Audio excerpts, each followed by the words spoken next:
You've just been offered a publishing contract. Congratulations! What are the next steps that you should be taking before you sign this contract? Let's step back a little bit and talk this through because this is really important. The next decisions you make, the next steps that you take will define your future within this industry. Now, I'm a best-selling author. I've been both traditionally and indie published, so I kind of know my way around the publishing industry. And these are some things that I've learned not only from my own experience, but from my authors' friends' experiences and from my publishing lawyers who have the best advice ever. So if you've been offered a contract, this is fantastic. Celebrate this as a win. Just take the moment and enjoy it. But now you got to start doing the real work. Yeah, you've written your book. Yeah, you got somebody to pay attention to it. But now you have to make sure that you're taking care of your book. You have to make sure that you have your book's best interest in mind, not your own vanity. I know so many of us feel like if we get a book contract offered to us, we have to take that because that chance might not come again, or it might not come again for a really long time, or whatever is going to happen. And we get worried about not taking that contract, even if it's from a small publisher, even if it's from someone who seems unreliable, even if it seems like it's coming from someone with a lot of red flags. So now we have to do our research. Step one is to actually start paying attention to what this company is doing. If you've done this before, this is good. I really hope that you've researched who they are, their marketing, their authors, the people they're working with, what they're doing in the book industry before you submitted your book to them. That shows responsibility and a really good intention to get your book into the right hands. If you haven't, that's okay. Not everybody thinks about that, but now is the time. Do not waste time. Do not hesitate. You actually got to get this done, boo. So you need to start doing your research. Look at their website. Is it pretty? Is it designed well? Do they have a lot of information? Is there typos? Do they display all of their authors? Do they display all of their books? Do they have running content going on? If they don't, could be a red flag. Now you need to check their social media. Are they posting daily? Are they getting interactions? Are people engaging with them? Are they getting comments, likes, reshares, retweets, whatever? Are they promoting their authors and their books? Or is it just like weird random stuff? Are they just dropping links? Are they just using like hashtag click to buy, or like not leaving quality captions? If there's no engagement, if nobody's there, even if they have followers, that does not mean anything. They have to have a good quality engaged audience on social media, because if they don't, honey, they're not promoting your book the way that they need to, and they will not promote your book in the future the way that they need to, which means even if they have a high following number, doesn't matter, nobody's going to see it because the social media algorithms truncate their reach and only a handful of people see it anyway. So they have to be active on social media and not only posting, but posting the right types of content to get engagement and get people to pay attention from the outside. So once you've figured out their website, once you've figured out their social media, now you need to start researching their books. Get on and see who they're working with. Who are their authors? Who are their books? Or what are their books? Research them, see where they're ranking on Amazon, see where they're ranking on some of the other book buying sites, and then check out their authors. See if they are doing well, if they're marketing, if they're engaged, if they're engaging with that company on social media. See how their books are selling, see where they're ranking, see what the reviews are. Check the reviews. For the love of all things, please check the reviews of the books from the publisher you're going to be working with. Because if people are in the reviews saying it's terribly written, or there's tons of typos, or like all these errors, that's red flags right there. So you need to check out these books, and you need to check out these authors, and then you need to go talk to these authors. Identify their top authors, their middle authors, and their newer authors. And then go have conversations with at least 5 or 6 of these people. Make sure you're talking actively to them and finding out what's going on, because some of them are going to be very political and very diplomatic about this. They're going to say, oh, yes, this was a great experience, or yes, they're working really hard for me, when in fact they mean, no, they're not doing any work, run for the hills. Some people don't want to get in trouble in case you're a spy, in case you were sent there to find out what they're going to say about it.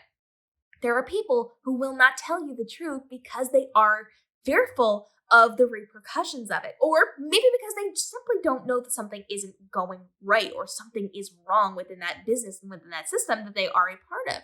Now, you will find people who are going to tell you like it is. They're going to say some things and you kind of have to weigh it out. So who is just being bitter and maybe has a vendetta against them? Who is being honest about what's going on, who's maybe exaggerating, who's maybe being diplomatic about this? Kind of weigh out all these things and then tie that into how are these people's books performing out in the world. If you're seeing them on things like BookBub, if you're seeing them represented on some of those websites and some of those review companies that are giving out reviews to things, this is good. If you're not really seeing that, that's okay. Not all publishers have access to that or take advantage of that, but you want to see how they're performing, like on the book buying sites. So where are they ranking on Amazon? What are they doing on these book buying sites? What are their reviews like? How many reviews are they getting? If it is a fairly big name book for that company and they only have 3 reviews, that's a problem. If they have lots and lots of reviews, you might be better off. So you have to really do a little bit of a deep dive into this to find out how they're doing, what they're doing, and if they're doing it properly, and if people are happy with them. Another thing to do is to maybe identify some of the author friends of the authors you speak to, just in case you feel like they're being a little diplomatic about it, or they're not really telling you like it is. Maybe kind of like try to talk to some of their friends, because they will be able to warn you off. There have definitely been instances where I have had people know that I'm friends with authors in a certain publishing house, and they aren't sure if that author was able to give them the full picture. But because I'm not under contract with them, and because I've seen the way that they've treated those people, whether good or bad, they feel like they can come to me and get the real deal when it comes to this. And I do warn them off if I need to, or give them a go ahead if I think that it's a good fit for them. So talk to other people in the industry. Now, that's another thing. You don't just have to talk to the authors in those publishing houses. You can talk to people outside of them who know a lot about the publishing industry. Publishing lawyers are the best ones to talk to on this, but you can also talk to people who are in the marketing space or in the author space who have close relationships with people in those publishing industries and houses and things like that. You can talk to people who are hyper aware of what's going on in the industry. So look for some of the big name authors who are actively answering people on social media to get the real scoop behind it if they have it. And if they don't, there's a pretty good chance they can figure out who's in it and who they can talk to, and like, you know, you can get that chain effect there. You can figure it out. So you need to do your research on the publishing house and on how they market and how they respond to people on social media, how they interact with people. Are they responding to people? Do they have a review team? Are they responding to people who are emailing them? Because I've had publishing houses who don't respond to people who want to review their books and help them and do free work for them. So look for red flags. Just look for red flags. You got to make sure once you have done your research that you are then talking to professional people like a publishing lawyer. So you have the contract, you need to read through it, look and see if there are any red flags. Anything that stands out to you that concerns you a little bit, you need to pay attention to that. That's not a good thing. But then go to a publishing lawyer. Agents do not cut it. Agents are great. If you have one, that's fantastic, but they're not trained in the law. Legally, they can't do that. So you need to find a publishing lawyer, someone who is a professional lawyer who can read through it.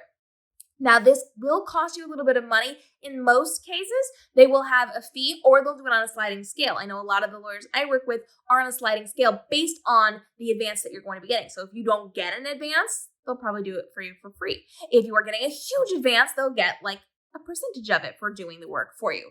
So always make friends with a publishing lawyer or 7 of them, and then get them on your team. You don't have to like keep them on retainer. Just, keep them in your back pocket, keep them around so that you can ask questions when you need to and help build each other up within the industries. So make sure you have a publishing lawyer on your side with this, because they're the only ones looking out for you. An agent is here to, yes, help you, but also they get a cut. People in general are going to be looking out for themselves. So your publishing company, of course, will be more slanted toward working on what's going to benefit them as opposed to what's benefiting you. Now, your lawyer, of course, will get a cut as well, but their sole and entire purpose here is to keep you legal and to make sure you are getting what you deserve inside of your contract. So talk to them, because they'll tell you. They will not be able to give you specifics if they think you should run, but they can give you general ideas of why you should be running from that company or why you should be signing on. So publishing lawyers, best thing I can give you, best thing I can say, best piece of advice, get a publishing lawyer, get them now, keep them in your back pocket, and befriend them. All I'm saying, it's made a world of difference in my book world. So you need to do your research.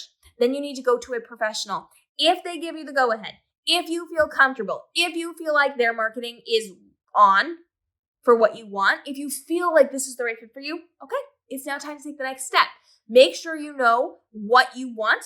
Negotiate if you need to. You can negotiate your contract. I have done it.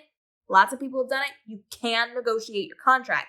So if you want less time, ask. If you want more allowances, ask. If you want whatever, ask for it. The worst they can do is say no, and then you have to make a divine yes or no if you're going to sign with them. So ask for things. That's okay. Don't just sign as is. Feel free to ask for some changes if that's going to make you more comfortable with this and if you feel like it's going to be a better fit for you. I do recommend asking for their marketing plan. Will they give you a fleshed out marketing plan? No, but will they give you, kind of a highlight reel of what they're thinking? They better, and if they don't, run. You need to make sure that they have a plan for this and a strategy for this beyond just launching your book. So what are they going to do once it's out? What are they going to do for the duration of your contract? Most contracts are 5 years, guys. Most marketing teams plan up to release and for like a month after. Then what happens? Find out what they plan for the full length of your contract, the full 5 years, the full 3 years, the full whatever number of years that you are working on it. Make sure they have a plan, know what's going on, and then know your own responsibilities, because a lot of companies will take on your book. They'll do some of the work, but then they'll make you do most of the marketing. And some companies even make you pay for like your own ads and things. So find out what you're responsible for, both time and monetarily. You want to make sure you know exactly what you're getting yourself into to make sure that it's something you can do. A ton of people get into the traditionally published world because they feel like they can't do their own marketing. They get into the traditional published world, and then all of a sudden they find out 99% of the marketing work is 100% on you, and they'll only do a tiny amount. And that depends on if you're the favorite or not. It can be more or less. So find out specifically what you're required to do, what you're asked to do before you sign the contract, because once you sign, you are locked in. So if you feel comfortable, if you feel like this is the perfect fit, go ahead and take the contract. But if you feel, even in the slightest, that you are hesitant to do this, don't sign.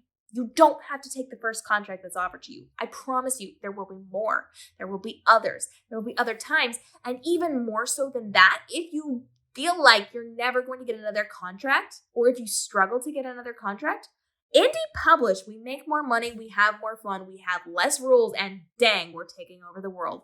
So all I'm saying is you've got lots and lots of options, but you need to protect your book, baby, because no one else is going to.